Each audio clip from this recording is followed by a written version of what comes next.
kemahasiswaan, warga kurikulum, dan kemudian sekarang menjadi pengawas. Kita doakan mudah-mudahan beliau juga dalam keadaan sehat walafiat.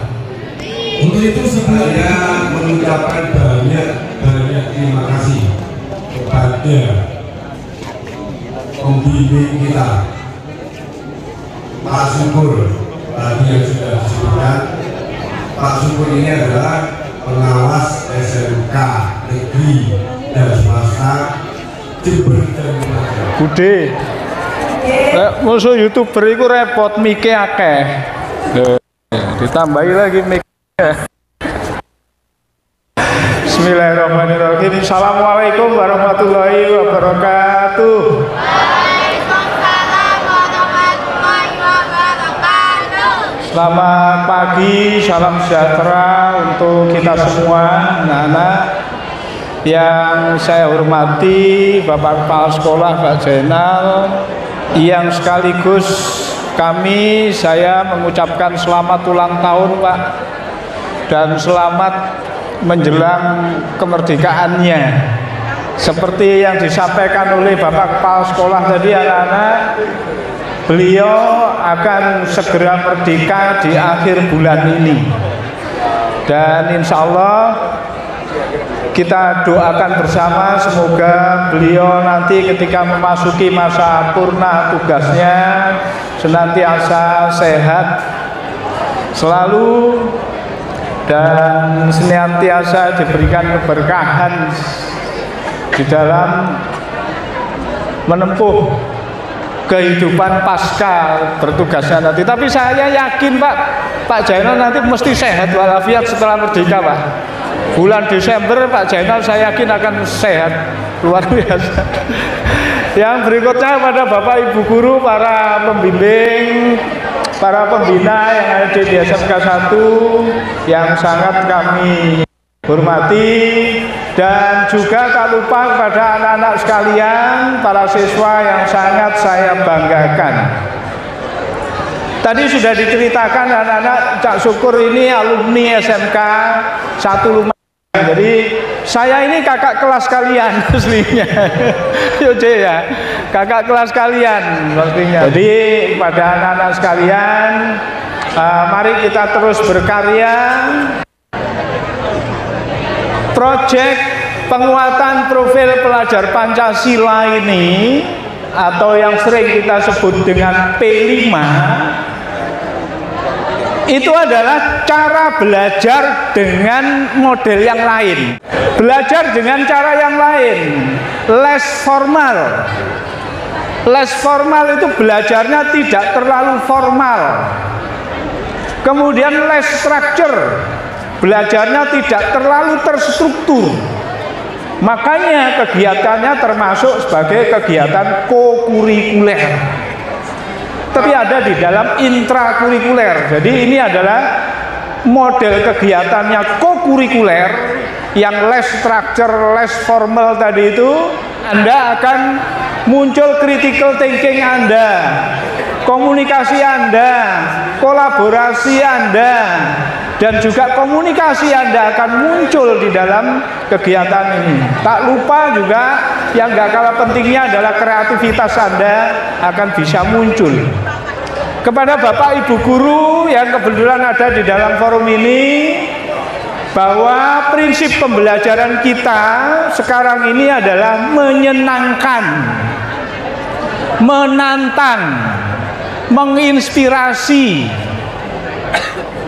kemudian memberikan gerak kepada siswa untuk berkreasi, berkreativitas, berinovasi.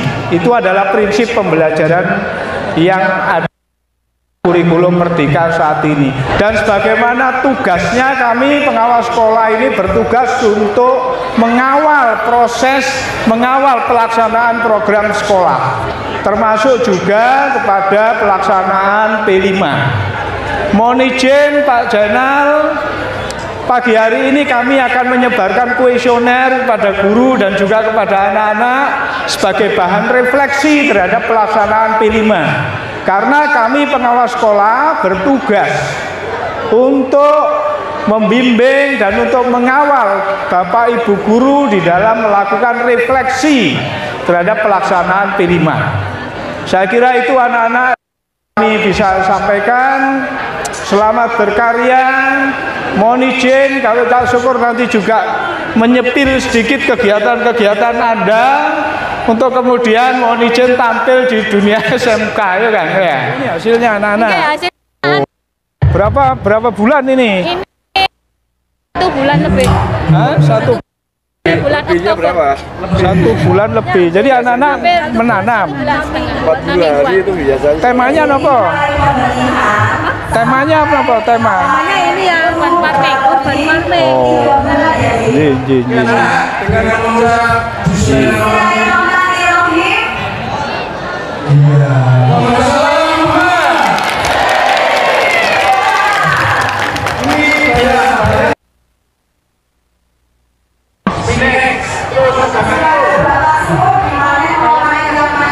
Yang mana?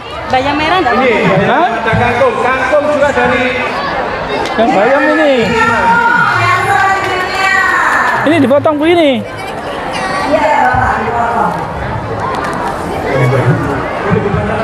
Hah? Ini boleh dimakan, Ji? Boleh dimakan. Oh, dibuat baik. Ya. Ini hidroponik. Ini yang hidroponik. Namanya Cika. Cika. Dari Oh. Yang air. Yang air. Ini dipotong. Boleh dipotong nanti langsung dimasak ya Cika. Ya. Oh, dipotong, Ji. Sip, ini Cika. Wah, ini kalau di Bali jadi eseng-eseng. Wow. Oh, ini kalau Satu satu, lagi. Ji. Kan bisa tumbuh lagi, Ji. Iya, ini bisa tumbuh lagi. Iya, bisa tumbuh lagi. Rujak cingur. Sip. Ada rujak petis. Sudah. Sudah. Terus ada bayam merah. Bersama beliau Kepala SMK Negeri 1 Lumajang, Cak Syukur saat ini berada di sekolah ini untuk menyaksikan gelar karya dari kegiatan proyek penguatan profil pelajar Pancasila. Ini saya coba tanya dulu sama beliau ini yang kebetulan menjelang purna tugas ya Pak. Pas menurut momennya. Nah, pas momennya. Jadi menurut panjenengan Pak, jika skala 1 sampai dengan 10 kegiatan P5 di SMK 1 ini menurut panjenengan diberi nilai pada angka berapa Pak? Kalau menilai dari penilaian P5 sekolah SMK 1, saya menilai angka yang paling maksimal Pak. 10 berarti Pak ya? Ya. Bisa menggambarkan Pak, kenapa kok kemudian Bapak bisa optimis memberikan penilaian maksimal angka 10 itu tadi Pak? Dari antusias anak-anak semuanya saya melihat ya memonitor, menelaah di setiap kelompok atau kelasnya yang dipandu oleh guru pembimbing masing-masing itu sangat luar biasa ya. Partisipasinya bahkan tidak ada yang pasif anak-anak itu ya. Nah kira-kira menurut panjenengan perubahan karakter apa Pak yang muncul pada anak-anak ini sebelum dan sesudah melaksanakan kegiatan P5 ini? Adakah perubahan karakter mereka Pak? Sangat jelas Pak Syukur nih. Anak-anak lebih peka terhadap lingkungannya ya. Lebih-lebih dalam pembelajaran keseharian anak-anak itu tidak mengandalkan jurusannya saja yang potensial, tapi ada ilmu-ilmu lain, bidang-bidang lain yang bisa digeluti seperti itu. Oke. Kesan terakhir Pak, ini saya tahu juga Cak Syukur paham dan terima kasih atas pengabdian Pak Zainal selama ini untuk mengembangkan SMK. Sekaligus ada pesan terakhir nggak Pak untuk anak-anak kita generasi yang akan datang ini kalau kita kaitkan dengan karakter mereka Pak? Ya, tetap semangat untuk anak-anak dan Bapak Ibu gurunya selalu mensupport ya kepada pembelajaran ya. Sehingga lulusan kita nanti itu betul-betul lulusan yang sangat berkualitas. Itu jadi nanti Cak Syukur akan coba melihat daripada kegiatan panen hasil ini, karena di dalam kerangka P5 panen hasil, panen karya, gelar karya, unjuk karya itu merupakan salah satu cara yang kita gunakan untuk mengassessment anak-anak di dalam kegiatan P5. Nanti akan kita coba lihat ya guys ya. Bersama Wakil Kepala Sekolah Bidang Kurikulum guys. Ini kan suasananya ramai sekali nih Bu.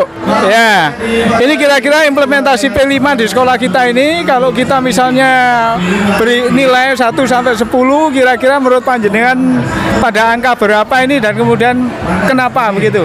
Kalau menurut saya angkanya 9 Pak. 9 menuju 10 sudah begitu. Karena ini anak-anak benar-benar di 4C-nya nampak begitu, dari mulai critical thinking-nya, kemudian kreativitasnya, kemudian juga kolaborasinya. Dari kolaborasi mereka benar-benar satu kelas ini diajak untuk mencari solusi dan mencari menyelesaikan masalah apa yang mereka diskusikan, kemudian mencari kreativitas untuk mengembangkan apa problem atau apa solusi dari masalah itu. Ya, kalau dari penjadwalan Bu, nih jadwal pelaksanaannya P5 ini di sekolah kita seperti apa panjenengan menjadwalkannya? Ya, macam-macam tergantung tema dan kebutuhan Pak. Jadi kalau sekarang ini adalah gaya hidup berkelanjutan, baik kelas 10 atau kelas 11 tetapi dengan topik yang berbeda. Kalau kelas 10 ini kita mengambil topiknya urban farming, untuk menuju ketahanan pangan. Kelas 11-nya ekoprint, jejak karya alam begitu. Nah, ini karena butuhnya panjang, jadi mereka tidak hanya menanam tetapi juga nanti pada akhirnya harus memanen dan juga mengkreasikan hasil panennya untuk ya awalnya mau dijual, tapi tergantung dari, karena ini kemarin ternyata macam-macam, ada yang berhasil dan ada yang tidak berhasil hasil tanam mereka, jadi akhirnya kita pakai untuk sarapan sehat bersama gitu. Oke, sekarang dari proyek ini apa kira-kira yang sudah bagus dan perlu kita lanjutkan, dan apa kira-kira yang masih perlu kita perbaiki untuk di masa yang akan datang? Yang perlu dilanjutkan adalah semangat dan motivasi siswa untuk benar-benar melaksanakan P5 ini dengan maksimal. Jadi P5 ini yang urban farming dan ekoprint ini waktunya panjang Pak. Jadi mulai awal September sampai dengan akhir November sebenarnya, sampai dengan pertengahan November. Tidak, penjadwalannya kalau secara secara jadwal itu setiap hari Jumat, tetapi karena mereka bertanam, mereka tetap harus merawat tanamannya setiap hari. Karena kalau nanti disiramnya setiap Jumat ya tentu saja akan mati begitu. Jadi yang harus diperbaiki kira-kira apa? Yang harus diperbaiki kadang-kadang anak-anak tidak bisa memanfaatkan waktunya dengan baik. Artinya kadang kita kasih waktu satu hari untuk merencanakan kegiatan-kegiatannya. Nah ini kadang-kadang mereka masih agak gelambiar begitu, masih agak nanti saja seperti itu. Jadi dari sisi guru juga ada beberapa guru yang kadang-kadang lepas tangan begitu, tetapi banyak juga artinya karena mungkin memikirkan anak-anak sudah besar, jadi mereka sudah apa terserah anak-anak begitu Pak. Tapi padahal menurut saya masih tetap perlu pendampingan yang maksimal. Artinya mereka terlalu percaya sama siswa. Betul, iya. Tapi anak-anak alhamdulillahnya bisa berjalan meskipun kadang ada satu kelas ini cowok semua harus menjahit begitu, tapi mereka tetap bisa. Oke, terima kasih Bu Chandra, mudah-mudahan ke depan bisa terus kita kembangkan dan kita bisa mencapai apa yang menjadi tujuan dari proyek ini. Yang buat ini teman-teman dari kelas 10 Pak. Terus kegiatannya nggak biasa berapa lama? Sekitar sehari 2 hari mungkin Pak. Terus belajar ini seneng nggak sampean? Alhamdulillah seneng Pak. Seneng banget Pak. Apa yang sampai dapatkan apa dari pembelajaran ini? Yang pada kita, ya bisa beraktivitas di luar kelas, nggak suntuk gitu Pak. Di kelas? Ya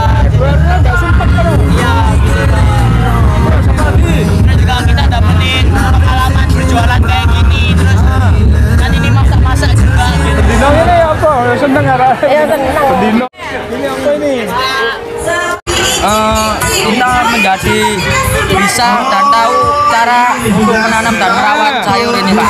Terus Lalu kita mendapat ilmu, Pak. ilmu apa? Ilmu untuk ya menanam sayur, Pak. Terus kita juga belajar memasak, Pak. Memasak. Kerjasama enggak sama temannya? Sama, Pak. Kerjasama enggak dengan temannya? Iya, Pak. Kerjasama, Pak. Ya. Apa yang dikerjasamakan coba? Seperti mengaduk tanah dan bumbu itu kan harus bareng-bareng, Pak. Kerjasama. Terus Kalian bagian apa? ya itu, Pak, mencampur pupuk sama tanah itu kan harus dioyok bareng, Pak, diaduk. Seneng enggak? Seneng, Pak. Seneng ya? Seru. Seru? Iya, Pak. Apanya yang seru? Menyenangkan, Pak. Kerjasama sama teman menyenangkan, Pak. Oke. Gurunya apa gurunya? Gurunya itu cuma membimbing, Pak, mengasih tahu caranya. Tapi kita melakukan gali informasi sebelumnya, Pak. Gali informasi di mana? Di beberapa SMK Tengkung, Roh Kangkung, satunya di Pak, Rau Pucel, petani Rau Pucel. Oh, jadi gali ilmu dengan Ya. petani juga. Ya, Pak. Oke. Ya, wes. Oh,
Lagu band nama lagu apa dari ini? bekas kain bekas itu kita buat dengan cara membuat pola panjang. Nanti kita jahit, kita juga jahit pakai tangan. Habis itu kita masukin ke karet elastisnya. Dari YouTube bisa tutorial dari YouTube kan dapat edukasi juga dari kelas sekolah SMKN 1, SMK 2. Ada beberapa edukasi. Oh, belajar ke SMK 2. Iya. Sekolah yang ada jahitnya begitu. Iya, kita diajarin juga. Terus sampean seneng nggak dengan cara begini? Senang, sangat senang, Pak. Senang, kenapa senang? Kita bisa belajar mendaur ulang yang sudah bisa, mungkin hal-hal yang bisa tidak dipakai itu jadi bisa terpakai lagi. Seperti itu. Beberapa contohnya seperti ini, kain bekas bisa menjadi buat kunci rambut untuk cewek-cewek seperti itu. Ya, bandana. Iya, dan ini seperti Oke, ini ya, Budi. bisa dari botol minyak.